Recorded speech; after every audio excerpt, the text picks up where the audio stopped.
اچھا دیکھیے بہت ساری ایسی چیزیں بھی ہیں آج کل لوگ، پوری دنیا بھی اس ملک کے خلاف ہوئی ہوئی ہے اور بعض اپنے افراد بھی ان پر اعتراض کرتے ہوئے نظر آ رہے ہیں، ایران. تو دیکھیے کتنی ہی اہل سنت کی روایات ہیں،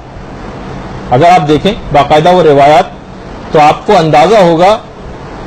کہ پیغمبر اسلام نے بات فرمائی کہ میرے بعد بہت سے لشکر ہوں گے، لیکن تم اس لشکر میں شامل ہونا جو خراسان سے آئے گا. خراسان ایران کو کہا جاتا ہے، اس لشکر میں تم لوگ شامل ہونا جو خراسان سے آئے گا. دوسری ایک اور روایت حضرت ابو ہریرہ کی بھی ترمذی کے اندر بھی کہ پیغمبر نے فرمایا خراسان کی طرف سے سیاہ سیاہ جھنڈے آئیں گے، کوئی طاقت ان کو واپس نہیں کر سکے گی یہاں تک کہ وہ بیت المقدس میں نصب کر دیے جائیں گے. اللہم صلی علی محمد.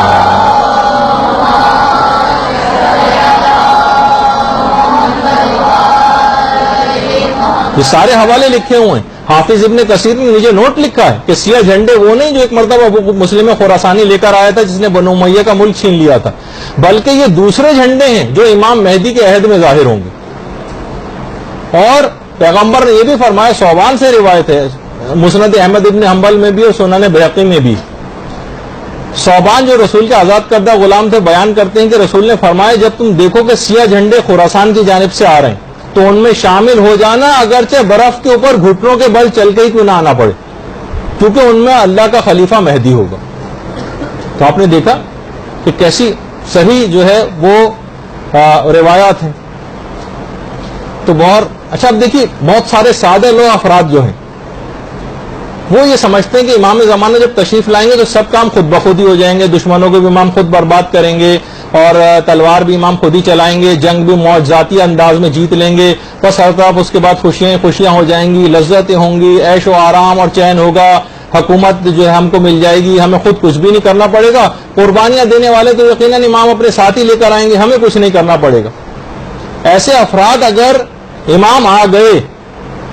یہ فکر رکھنے والے جن کو کرنا کرانا کچھ نہیں اور صرف یہ عیش و آرام کا انتظار کر رہے ہیں، ان کا رویہ ان کوفیوں کے رویوں کی طرح سے ہو جائے گا جنہوں نے خود امام حسین کو بلایا تھا، منتیں کی تھی، لیکن جب وقت عمل آئے تو لوگ اپنے گھروں میں دبک کے بیٹھ گئے تھے اور کوئی کام کر کے نہیں دیا تھا. بلکہ بہت سی روایتوں میں یہ بات آئی ہے کہ جب اس وقت امام زمانہ تشریف لائیں گے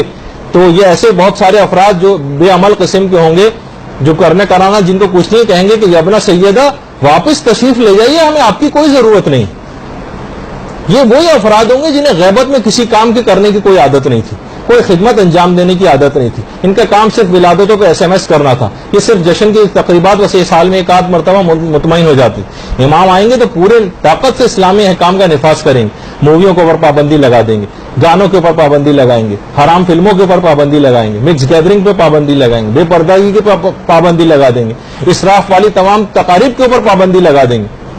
عیاشی کی زندگی گزارنے پر پابندی لگائیں گے. باقاعدہ میں ملتا نہیں کہ امام سادہ زندگی گزارنے کا عہد لیں گے. ایسے افراد جو بھی سب چیزیں دیکھیں گے کہیں گے مولا واپس تشریف لے جائیے. تو بہرحال ڈرے کہ کہیں ہمارا عمل ان کوفیوں کی طرح سے نہ ہو جائے کہ جنہوں نے امام کو اس زمانے میں خطوط لکھے تھے، اور ہم آج جو ایک لحاظ سے دیکھا جائے تو جو ہم عریضے لکھ رہے ہیں کہیں کوفیوں کے خطوط کی طرح سے نہ ہو جائیں. وہ بھی کہہ رہے تھے کہ مولا آئیے اور پھر ساتھ نہیں دیا تھا. ہم بھی عریضوں میں لکھ رہے ہیں مولا آئیے اور کرتے کراتے کچھ بھی نہیں. تو علماء یہ فرماتے ہیں کہ دیکھیے واقع کربلا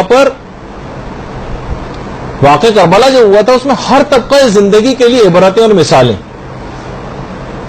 جس شخص نے جو کردار اس زمانے میں امام حسین کے ساتھ واقع کربلا میں انجام دیا تھا، جو اپنے زمانے میں جو آدمی جو کیریکٹر پیش کر رہا ہوتا ہے وہی ایسا ہی ہے جیسے اس زمانے میں امام حسین کے دور میں ہوتے تو آپ وہی کیریکٹر پیش کرتے. یعنی آج ہم امام زمانہ کی حکومت میں زندگی گزارے، ہم کربلا میں ہوتے اور یہی والا کیریکٹر ہمارا ہوتا تو آپ خود سوچیے ہم کس کیمپ میں ہوتے. احیاء دین سے لاپرواہی، حرار و حرام کی کوئی تمیز نہیں. بتائیے کردار ناصرانہ امام حسین کا تھا یا یزیدی فوج کا تھا؟ فسق و فجور کے اندر جو زندگیاں یہ لوگ گزار رہے تھے یہ امام حسین کے کیمپ میں نظر آتے تھے یا یزیدی کیمپ میں نظر آتے تھے؟ تو بہرحال بہت سے لوگ کہتے ہیں کہ جناب بہت زیادہ آپ لوگ ٹونٹنگ کرتے ہیں، اور تو آپ خود دیکھیں کہ یہ جب اس قسم کی باتیں ہوں گی اس میں ٹونٹنگ نہیں کی جائے گی تو کیا کی جائے گی؟ کیا ہم یہ کہیں گے تمام لوگ صحیح ہو گئے، ہر شخص دین کا بڑا کام کر رہا ہے، امر و نہی کے فرائض انجام دیے جا رہے ہیں، واجبات و حرام کی خوب پابندی ہو رہی ہے، اور خواتین نے جناب غیبتیں کرنا بند کر دی ہیں اور اسراف کرنا بند کر دیا ہے، اور بے پردگی بالکل چھوڑ دی ہے، مرد پابندی سے خمس دے رہے ہیں، دین کے کام کر رہے ہیں، دین پر پیسہ خرچ کر رہے ہیں، ٹی وی کو وقت دینے کے بجائے اصلاح معاشرہ و تبلیغات کے فرائض انجام دے رہے ہیں. بتائیے کتنی جھوٹی تعریف آپ کی اور کی جائیں. آپ سے مراد عمومی جو معاشرہ. برحمتك يا أرحم الراحمين وصلى الله على محمد وآله